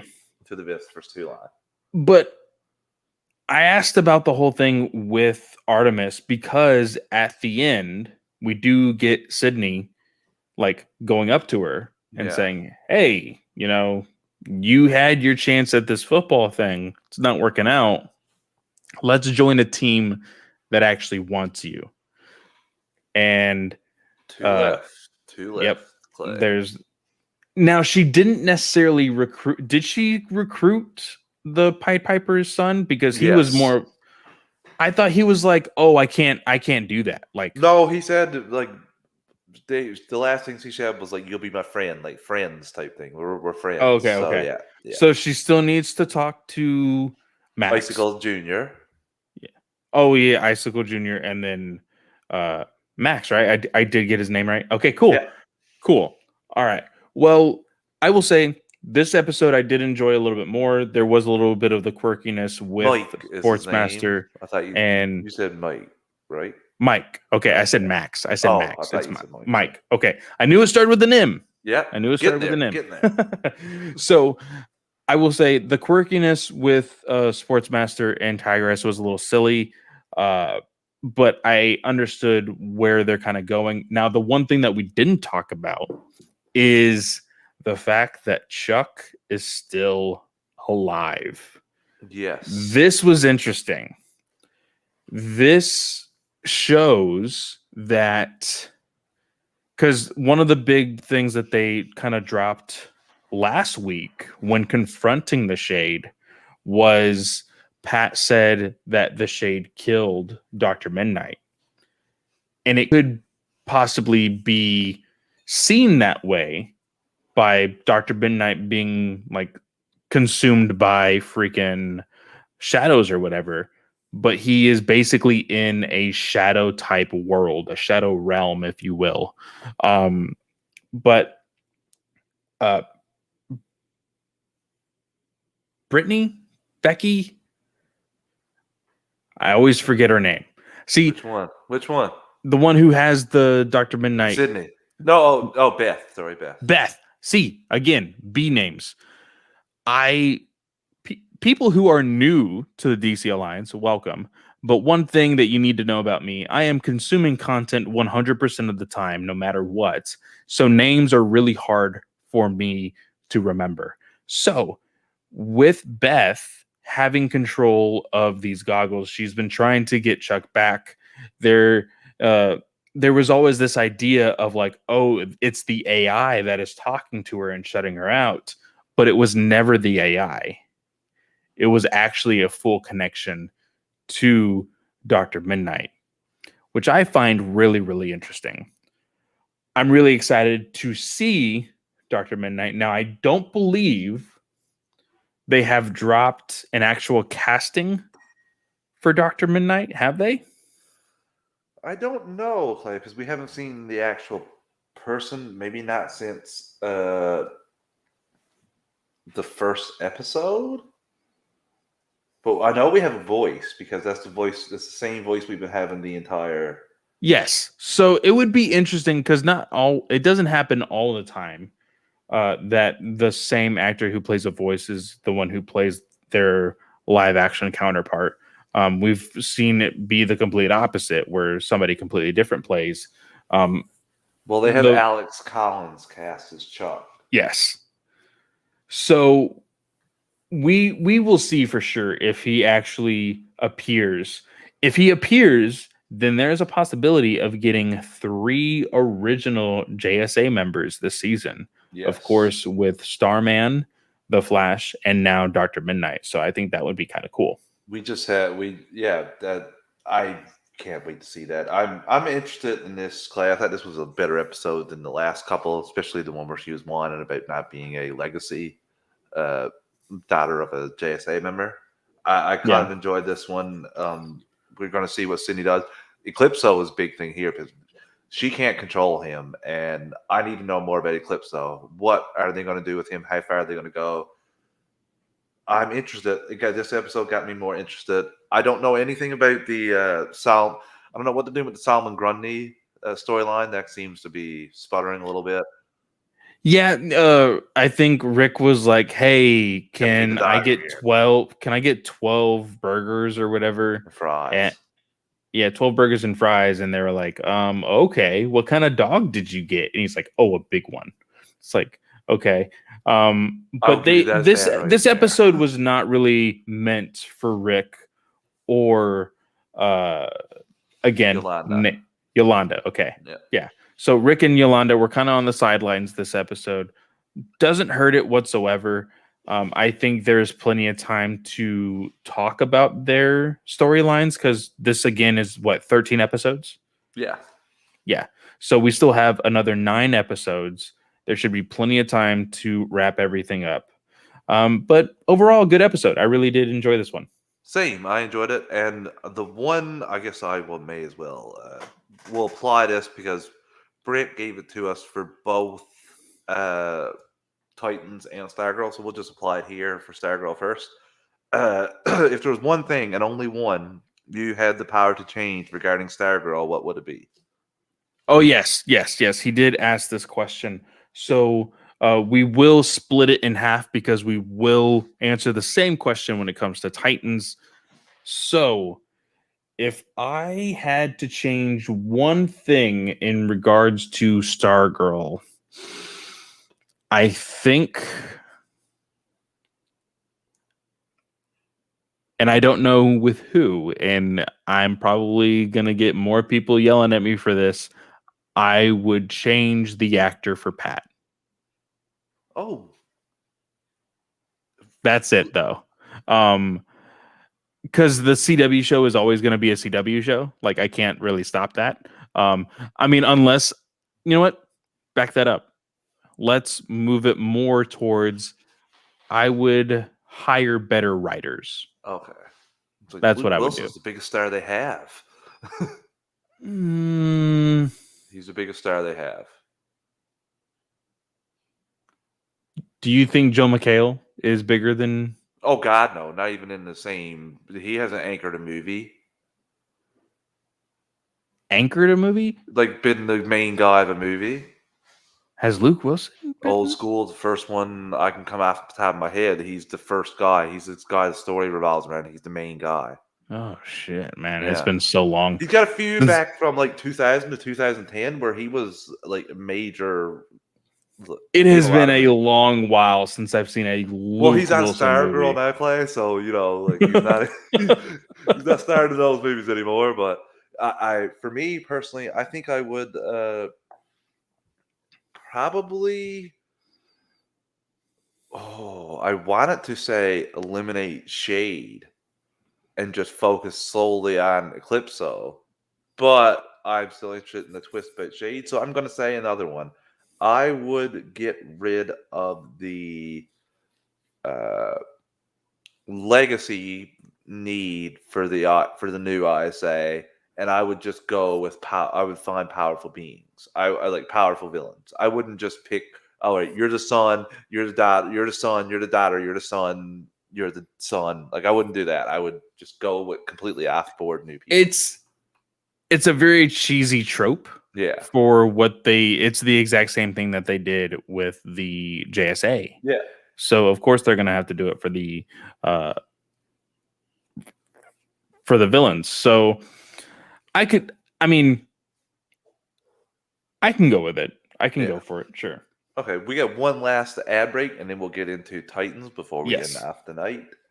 Like I said before, listeners, we're an ad-supported network. Don't pick the ads or the volume. I'm going to give you a quick 3 count, and we'll be right back in 3, 2, 1. And we're back. Okay, Clay. Titans, Season 3, Episode 6. Episode title, Lady Vic, which... Lady Vic. I said I wasn't going to lead with nitpicks, but I'm going to lead with one. And the only reason why, I'm a huge Nightwing fan. I own a very large majority of Volume 2, where Lady Vic was introduced in the Nightwing comics. The story was named Lady Vic. I did not know that this person was Lady Vic until she said her name was Lady Vic. The knife-throwing lady? Yes. Oh. You could assume that it's Lady Vic, sure. But like she dressed like Alice from Batwoman. So like how am I supposed to know who that is, you know? She like for me, now I understand why they don't want to go with her costumes in the comics. It's kind of scandalous. There's a lot of skin, understandable. Doesn't bother me whatsoever. But I feel like coloring of a costume when talking about certain characters could tell you who they are. Lady Vic is known for like a white and red, not a lick of red whatsoever on her costume, and it kind of bothered me. Again, I understand that this is the nitpick, but just one small one to begin the episode. Of course, this, like I said, starts off with Lady Vic. She is apparently the new I don't want to say new right hand. Maybe she's just the left hand of Scarecrow, because Scarecrow wanted to show, or Crane, because we still haven't seen him in his Scarecrow outfit. Crane wanted to show Jason, hey, he was still in charge. And basically, like, put him in his place right then and there when showing, hey, I need to show you something. And they witnessed Lady Vic murder like 3 people in this hospital. You messaged me and you're like, oh man, I can't wait to talk about this, because Jason was pretty much made into Crane's bitch at this point. I do not like this because I made the prediction, hey, they're going to cut this story short because of how fast they're going with the Red Hood story. I didn't like that because of the big reveal happening on episode 2 for Red Hood. And I was like, okay, they're going to prolong this. I don't want it to, but maybe they can end it short. Well, this confirms, this whole episode, the ending for sure confirms that they are going to prolong the story with Red Hood. And I just don't want it. Like that's ultimately what it comes down to, is maybe I want it to be cut short so that way I'm done with Red Hood and we can move on to something else. We still have, this is episode 6. We still have 7 more episodes of, because I think this is also 13 episodes, 12 or 13. So I thought it was Yeah. 6. So this was the halfway point. But even if Yeah. it's 13, this would be like in between the halfway point anyway. Exactly. So we still have either 6 or 7 episodes left, and we still need to get to Raven. We still need to get to the reveal of Donna Troy still being alive, or the reveal of her coming back to life. Well, that's whatever. one storyline that I assume when the Red Hood thing wraps up, that will be the other storyline. Or you could put the Blackfire storyline on the back burner and go to the Raven storyline. And again, I do think that this show kind of hinders itself with wanting to include so much in the show, because I don't think you need to handle both the Blackfire and Red Hood at the same time. I think this show, just like some of the CW shows, honestly, when they were, in their prime, dealt with like one issue. And then there was like an underlining story that they kind of followed through each episode. This doesn't really do that. It like touches upon a whole bunch of things and then is progressing the story with the Red Hood. And it's very hard to be like, okay, what do you want me to focus on? Because for me personally, I don't want to focus on the Red Hood story. I'm starting to understand where they're wanting to go with the Blackfire, but knowing her as a character in the comics, I know that one of her biggest things is being deceitful. So, like, I know that there's going to be a twist with that also. So it's like, it's very conflicting to me. Again, I'm trying not to be nitpicky. I'm trying not to shit all over this show because we have been called out for that as well. Brent, we are not quitting this show. I still have... Yes, I'm going to call you out, Brent. I apologize.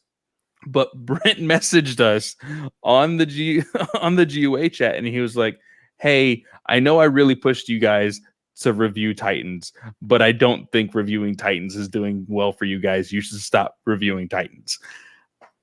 I still have hope that this show will be good, but that only hope is if Jason dies. I'm enjoying this show. What planet are we on here? I'm not... Clay, I really love this episode. Every person got a chance to shine. I'm going to swoop in there and talk about some nice things.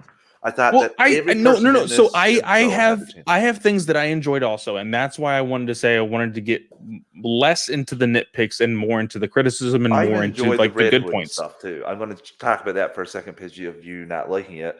I enjoy the fact, obviously, you got to get past. This is not the Red Hood that we know. This is not. This is a different interpretation. So I love the fact that this guy is basically broken.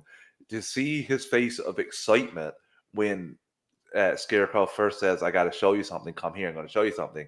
Like, he thinks I'm going to get showed a secret. Like, I'm important. And then to go from that to yank the rug out from under his showing, yeah, you can be replaced just as easy. I was curious to see how Jason would go. And now he might have a complete showdown with him and Scarecrow yet. Like, we might get Scarecrow killed by Jason. Like, it's very, very well a possibility. And then everything that he knows is not a problem anymore. So I kind of enjoyed that. Like, I can't look at him when he's wearing the red hood suit and be intimidated. I know that. Like, that's something I'm sorry, you're not getting me for that. So that's a criticism that's going to forever be there for me, is that I see him standing up. I'm like, all right, somebody pull his jacket up over his head and start giving it a noogie, or like, or give it away. So look at the little guy out there getting it. You get it, little guy. That's what I think every time I see him. Like, it's true. It is absolutely true, which is why I still joke around about like, hey, this show will only end well if he dies. But moving on to some stuff that I really did enjoy. I enjoyed Gar getting angry because he showed off a little bit of his green skin. He was like showing us a little bit of his teeth. And my direct criticism towards that, this is how Gar should look 100% of the time. I think Gar should don more of a comic accurate, quote unquote, look of him being green 100% of the time. The reason being is if you look at other shows with like alien species, like Star Trek Discovery. They have somebody in makeup all the time wearing Supergirl. aesthetics as an alien species. Like, Supergirl Brainiac, but they changed that after a while because they didn't want to go through that every time. I know, but even this, I feel like I don't know the technical side of this, but I'm sure you could do it in like digitally to get him where to how he looked like in this episode. I genuinely think that like this is part of the character. If you don't like it, you need to not be playing the character and somebody else can take your spot. Like as harsh as that is, like I think it's dumb. Like and in this aspect, because the big criticism for heroes not wearing helmets or wearing masks or anything else is, okay, we're paying for the actor's face, not for the helmet. Okay, cool. Gar can still act facially with green skin. Like, But it he is can still only transform him. into one animal. I think maybe if we get him unlocking his abilities, true abilities, maybe he will finally stay green. I think that might be a progression to something there, Clay, because I don't know. Having Gar look completely green and him only being able to transform into a tiger, that is not going to work for me. You can I now mean, do they the did tease it in the first episode. I'm yeah. So sure you they're can going to touch up. Like, it is unfortunately probably going to be done at the last freaking episode, which would be so stupid. But it is what it is. At least they're acknowledging it, which means that it could happen in other seasons, right? So there's that. There's something that I enjoy. Another thing that is a double-edged sword, and I want to know your opinion, Mr. Batman the Animated Series. Barbara Gordon. I asked the question with our DC Alliance handle, hey, what did everybody like about these two episodes, that being Stargirl and Titans? Scott from DC Squadcast, DC or Film Squad. DC Film Squadcast. DC Squadcast is the comics. That's right. So he said, Barbara. We see a flashback with Barbara, and we have her in current time as well, and we'll get to that. But the flashback, again, not a big fan of the timeline because there's some things questionable with this, but she is stealing, quote unquote, to keep her dad on her toes. And I'm like, okay, the attitude is there in portrayal of a Barbara from the animated series. But then they completely make her character a thief, like an actual criminal, by stealing a whole bunch of jewelry later on in the episode. And you're like, oh, wait, but that was just a dream. No, because he has the remembrance of it later on in the episode when he's inside her apartment, showing that it actually happened. How do you feel about Barbara being a criminal in her past? We got it there from her about everyone expecting her to do to be the best. The pedigree she has, the score she has, everyone expecting her to follow in her dad's footsteps. Very classic. It's a classic behavior. it's a classic behavior. trope, yes, for sure. It's just, again, this was one of those nitpicks that I was for sure going to bring in, because for me, again, opinions are subjective. This is the way I'm seeing this character. When she was legitimately talking to Robin, aka Dick Grayson, it legitimately sounded like a Barbara that we get from Batman the Animated Series. She very much had that kind of attitude. But then, like, to make her out to be a criminal, to make her out to be a, what Dick called, what is this whole Selena Kyle thing going on? I don't know. It kind of rubs me the wrong way. We still don't know if this Barbara Gordon became Batgirl. I think so, because we hear someone say We hear the hear girl her say, "No, the Joker should have finished the job with you." Yes. That was said. Yes, but that doesn't necessarily mean that she ever became Batgirl How is she gonna know that Bruce is Batman, Clay? because Dick was Robin. Yeah, how'd she know that both of them? She said you work for my dad. She had to know first of all who they were, and then I wanted to see her in the Batgirl costume, but there's no way with Batgirl in production right now that we were going to see that.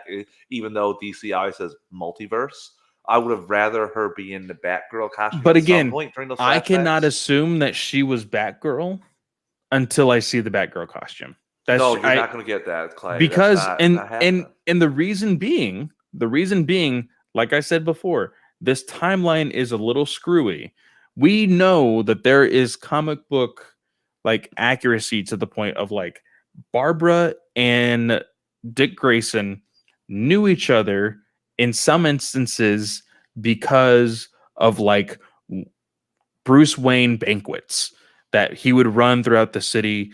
And of course, Dick Grayson being adopted by, or Dick Grayson being adopted by Bruce Wayne.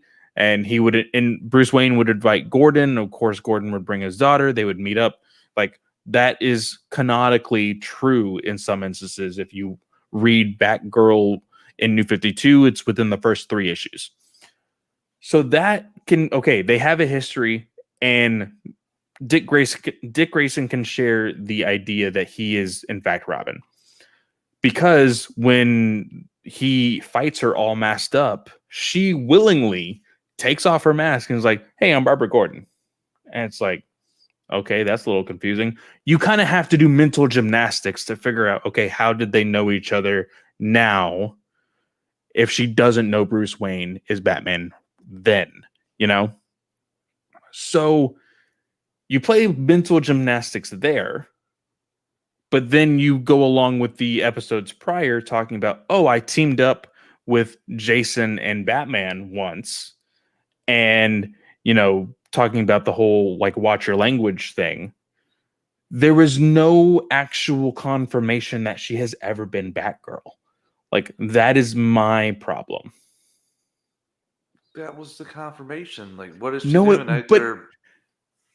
but again, Jason became Robin a week after Dick Grayson left. They said that in the show. In season 1, Clay. Which Yes, in season 1. I have seen the various shows in my lifetime retcon a lot more than just one line. Like, I Okay, think you're but really you getting need, hanged up on this timeline a little bit. Like, but I need to see it. If I don't you're see not going. it, then it didn't happen. So you're gonna. Are you expecting Superman to fly in any time in this show to meet Superboy? No, Well, then I don't know if why you're not expecting that, but you're expecting to see Batgirl in a flashback. because if I see Clark, then I would be willing to see Superman. I'm seeing Barbara, and I'm seeing flashbacks with Barbara talking about within the same timeline of where she could have been Batgirl. So I want to see Batgirl, or at You're least not the going to see it, though, confirmation, because or at least the Batgirl is in post-production, is in or the pre-production right confirmation now. that she was Batgirl, because this isn't confirmation. They play around with the name of her possibly joining a team called Batgirl. This was I think this is I only way I believe that she's been Batgirl. From the things that she said, I thought that she was Batgirl. I don't need to have confirmation of that, like visually, because I know I'm not going to get it because of Batgirl being in production. Like I said before, DC says it's a multiverse. You're not going to see Batgirl walking around in that unless it was shot beforehand, before this movie was even a thought. Although I don't know about that. I wanted to see her the whole episode. I'm like, okay, show me her in the Batgirl suit. I would love to see that, but I still know that she's Batgirl. They dropped the name, which makes you think, okay, then she was Batgirl. But I can't assume anything with this show.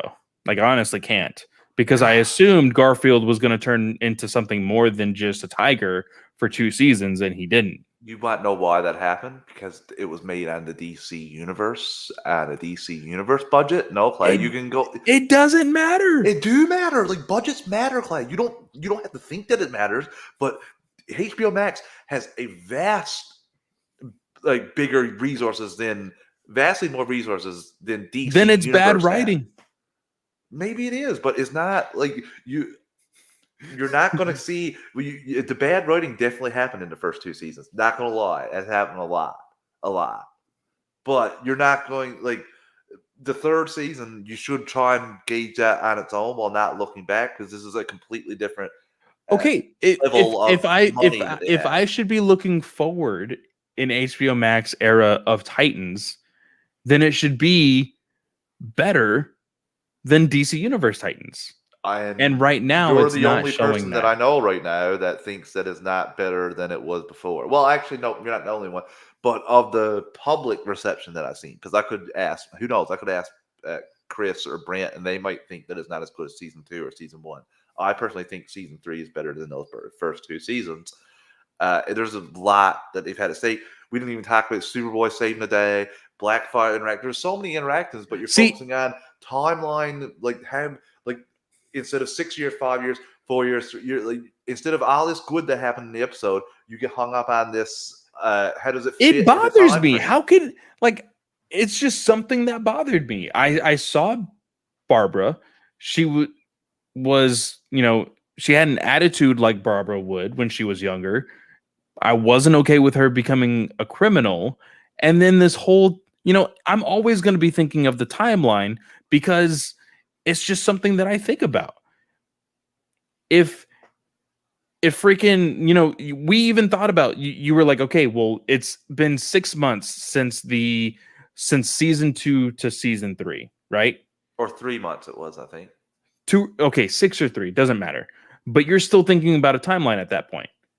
You just said 6 or 3, it doesn't matter, and then you're worried. I understand that because it's bad writing that leads you to question when and where things are happening. But the Batgirl stuff, I think you're just like you're focusing on. You're getting really into the weeds to expect to either see Batgirl or like they said the name Batgirl. Bruce talked about being an adventure where the time is really hard because if she gets injured, how long after she got injured before she takes the police chief job? I know that's the domino of things, but that's not the story I'm trying. But that's what I mean though. Like in my instance of thinking about Titans, she has never become Batgirl, and she only became Commissioner.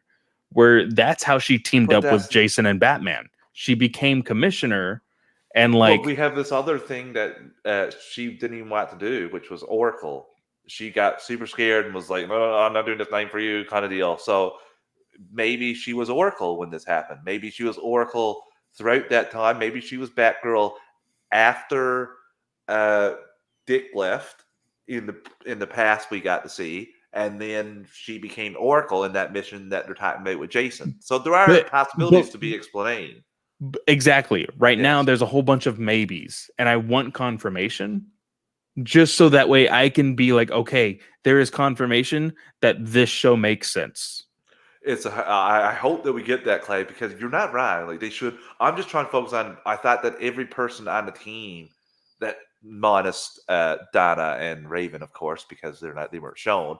But I thought every person on the team had the chance to shine this episode, whether it be Gar standing up to Dick, being like, "Are you kidding me? Like, do you hear yourself right now?" And getting like Dick got scared, a little scared. Corey and her sister, like completely. I enjoyed that storyline back and forth. Her not knowing what to do with her, like you said, Blackfire really deceitful. Superboy had a really good emotional speech to Blackfire. I'm like, oh my god, look at you! They said you're like a wooden plank, like Snell, and them like you got no emotion. Look at you saying like the Titans took you in as a team, and I could believe it. Like you got me there on that.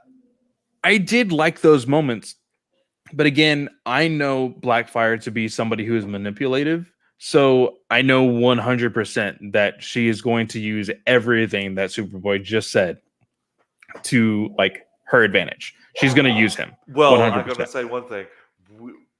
Some of the characters in these 3 seasons we thought we know, and we don't get those versions a la Red Hood as similar as we think. So maybe like it might not turn out that way.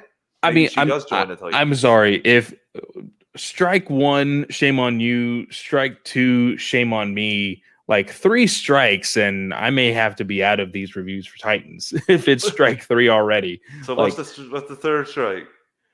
if Blackfire definitely is not a manipulative individual and is going to, take advantage of the Titans, I 100% think that's going to happen. Now, it may be a little too similar to what went down last season with Rose, but eventually Rose turned around and helped them take down Deathstroke.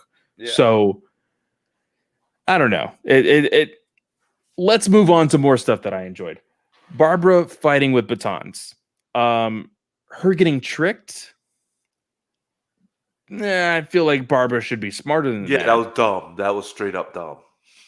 Like, for somebody who You're a has police been chief in a wheelchair. Well, no. For somebody who has been shitting all over Bruce for the past 6 episodes, and then like the one time Bruce calls her, she's like, oh, "Okay, I'll follow you anywhere. Where do you want me to go? Okay, I'll go here." Like that, I was a little bit like, oh, "Okay, this is strictly just to have this fight scene."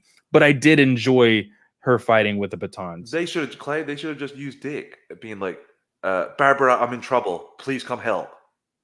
And even that recording, that would have been more believable, especially because they had to fight and they were on the outs a little bit. Yeah. And she got him. And if you had that after, like, he comes Well, to see it her, did. See, I don't know if that would have helped because there was the storyline of her ignoring his phone calls. Yeah. You know? That's true as well, yeah. But I don't know if that, I think that happened because of Bruce saying, "Don't tell Dick," because he comes to see her. I know she's ignored, but they have an interaction, and she even asked, like, if you've been shot. So I thought you could have played that after like a little bit after that, having him call and ask for help, right? Yeah. So I think that would have been better than Bruce, because like you said, that's pretty stupid of the police chief commissioner, former Oracle, former allegedly Batgirl, to just stroll on down an alleyway in Gotham with no protection is one of the dumbest things I have read. Like, that really annoyed me. I have that written down as a super annoyance. But like, so that happens, right? And then we're getting to the very end here. But like after that happens, we find out that Lady Vic actually did that entire interaction to get a photograph of Barbara. She shows Crane, and then he's like, "Okay, well, the next phase of our plan can move forward." And that's when we see Jason with a whole bunch of what did happy gas? What did we? It was like it was the inhaler. Yeah, but it wasn't the refined, perfected formula. It was like a first batch. The guy is shaking. He says, "We only got this little bit here. It's not the best." So he steals that and gives it to these thugs, and it's his way of saying, "Yeah, F you, Crane." And here at the end of this episode, we have a random Joe Schmo go into the restaurant where Tim Drake's family works and shoots the family, specifically his dad. As of right now, that's the only confirmation that we got is him shooting his dad. Is he gonna die? We don't know. Yeah, I think so. Like, it would be something that is technically comic book accurate if he does die. But that leads us to a question that we actually got from Scott from DC Film Squadcast. He asks right here, let me bring it up. After this episode of Titans, what do you think Tim Drake's arc will be with this season? Or do you think that we'll wait for season 4? So, Travis, what do you think? I think his arc for the rest of this season, after getting over the death of a family member, will be finding out who Bruce Wayne is and Batman, and discovering the Batcave, like coming to Wayne Manor and discovering the secret on his own. I think is going to be his story arc for this season, and next season will probably be either with Batman or with the Titans. I don't think HBO Max is that smart with this show, so I think he will go after Red Hood, which will put him in the same trajectory of the Titans, and then he will become a Titan before he teams up with Batman. God damn it! If you're probably right too. So I hope I'm right. Now it would be like because right now we're not really seeing anything with Tim Drake. We don't know if they've added the whole idea of him being the personal detective, that he is in the comics, the one that was able to find out who Batman is or whatever. I genuinely think he will use some sort of detective skills, if they want to use those, to find his way to Red Hood or the Titans, either one. But I think he will become a Titan before he teams up with Batman 100%. Yeah, and I think like next season, I hope that's not the case. I hope we get him going to the Titans from Batman, but like you said, this is called Titans, so. Yep. And definitely just because the reason why I don't think he will go to Bruce first is because if you look back on what we got this season, Bruce already has a list of perfect candidates for being a Robin. Like, if Bruce wanted Tim Drake to be a Robin, he would have already had him on his list. So I think that him joining the Titans first, Dick Grayson will be able to be like, hey, like, you're a good person. You're a good Robin. I think you will be a good fit with helping Bruce, like, reform back to the Batman that we need in Gotham. Well, he says like that's his MO, like that's what he looks for. Dick said that in this episode, like that's what he looks for in a Robin. Yeah. So that's spot on, Clay. I think you're right there. I think that Tim will be the different Robin than the rest of them and be the one that brings Batman back to being his normal self. So that brings us to our second question about Titans. Again, with Brent, same question that we had for Stargirl. He says, if there was one thing and only one you had the power to change regarding Titans, what would it be? I would change the edgelord filter on this show. I think that we have seen in the past that there is already good writers attached to this, so I wouldn't have writers like I would with Stargirl. This edgelord filter that is all over the place on this show is hindering the good writing that has the possibility of showing up in here. So take that away, because my big thing was in the comics, the whole reason behind Dick Grayson becoming Nightwing is like he wants to be his own person. He wants to be his own hero, right? And so he leaves Batman. He goes to the Titans. He's like, you know what? I'm not going to be Robin anymore. I'm not sure what I'm going to be. And then eventually he becomes the Nightwing character, which like is almost a complete persona change. And with that, the same thing should happen here in Titans. And right now, from who he was as Robin in the first season to the Robin that he was in the second season, to where he transformed into Nightwing at the end of the season, to where he is now in season 3, not a whole lot has changed. In all honesty, there isn't a whole lot other than maybe he has a little less anger. Because he still gets like he still showed that anger when talking to Bruce after everything that happened with Jason. Like, I think it's honestly just like the edgelord filter on this show, unfortunately. That's a kind of a good point. Sometimes, like I see, like even at the start of this episode, it said "Welcome to Gotham." That get the fuck out was on the spray painted on the. You don't need to do that. Like I understand that Gotham is supposed to be the worst place in the DC universe. Like, I know this. I don't need that written on the side. That's all. But for me, there's a couple things that you could go back and change. What I probably would change where Nightwing's name came from. That dumbass story, instead of Superman telling him stories of the legendary hero on Krypton. I wouldn't go with these 3 guys that were stopped and hoping for the Protector to come save them. That was kind of a crack of poop. You could change. But you would still get the same Titans that we have today with just a different origin of the name, you know? Yeah, but that means something to me. When it's complete nonsense, like it's nothing. Nothing of the nothing. I like how it was like, I like how that explanation was, shut up, Clay. No, just like those guys, we never saw them again. They never came back. They were of no significance except to give that name out. It's just it boggled my mind when I saw that. That could be one. Old man Bruce. That could be one as well. Maybe I wanted a younger Bruce Wayne. Really, I would love to see Jason. I would have loved to see more villains a week More instead of villains. this like two villains for the entire season and they're not even anything. So yeah, I would add more villains. It would be a thing for me. In the comments, My Universe Comics says I would make it more colorful, and that is kind of what I also mean with the like Edgelord thing, yeah. edgelord thing. Everything needs to be grittier. Everything needs to be darker.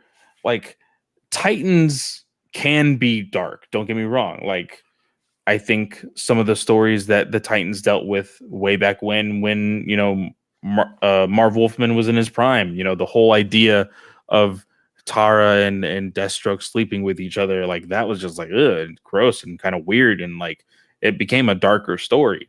Like the origins of Titans, like was dark. Like everything dealing with Raven has always been dark. Like I understand that dark stories can still exist without an edgelord filter that is plastered all over the show, because even like you said the whole thing like welcome to Gotham, now get the fuck out, like there's that. But even Brent said something along the lines of, I think it was last episode, where he mentioned, yeah, Superboy saying the word fuck kind of rubs me the wrong way.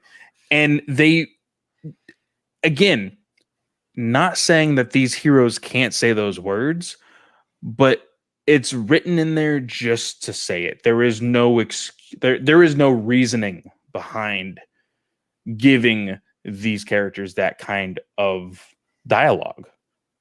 It is just to be like, oh, we're cool. We're gonna say the F word at least four times in the show. Corey said it this episode, and it completely freaking worked. She was exacerbated at her wits' end, and it worked. No, again, like I said, there are times where it can work. But when Barbara said it in this episode, she was like, no, fuck Batman. It was a callback to Dick Grayson saying fuck Batman in the very first episode of Titans. Like, that's all it is. And it's just like, okay, I don't need that. Same thing with Jason in the first episode of this season. Oh, fuck the Joker. Like, we know you have a favorite 4-letter word in the series, and I'm kind of tired of it. Like, this show is genuinely sometimes that 7-year-old that just learned how to cuss. Like, that's what this show is sometimes. I don't hear the amount of cussing that you're hearing on this show. Maybe once or twice an episode. I don't know if it's enough to. It doesn't bother me. I could care less. I don't think that it's as bad. I do think it's darker for the sake of being darker sometimes, like you did say. I think that's a valid point about the edginess sometimes going way too gritty when it doesn't need to. But I would also like them to have the Titan season kind of like when it's like the start of the season when we saw them, like the upbeat, like back and forth. But I don't know, you need tensions and stakes for that stuff as well. So I like where it is. I don't have a problem with it right now. I think this season's getting better. But we do have, I believe, My Universe Comics actually gave us some questions in the chat while we were talking everything else. So right before we jump into before we get into questions, let's go ahead and take our last ad break. We'll answer these 2 questions, and then we are going to call the episode. We do not have a comics corner because with, unfortunately, my busy schedule, I was not able to read volume 2 of Titans. So that means all of you listeners get at least one more week into the drawing of the Titans Earth 1 Volume 1 and 2.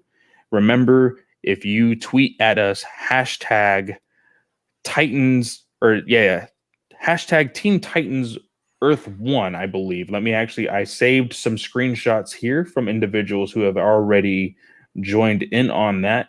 It was hashtag Teen Titans Earth 1. Yes. Remember, guys, just tweet and tag either Travis or myself or both of us. Actually, I think I said both of us last week as well. So yeah, tag both me and Travis with the hashtag Teen Titans Earth 1, and you will be entered to win that drawing of Earth 1 Volume 1 and 2. But let's go ahead and take our last ad break right now.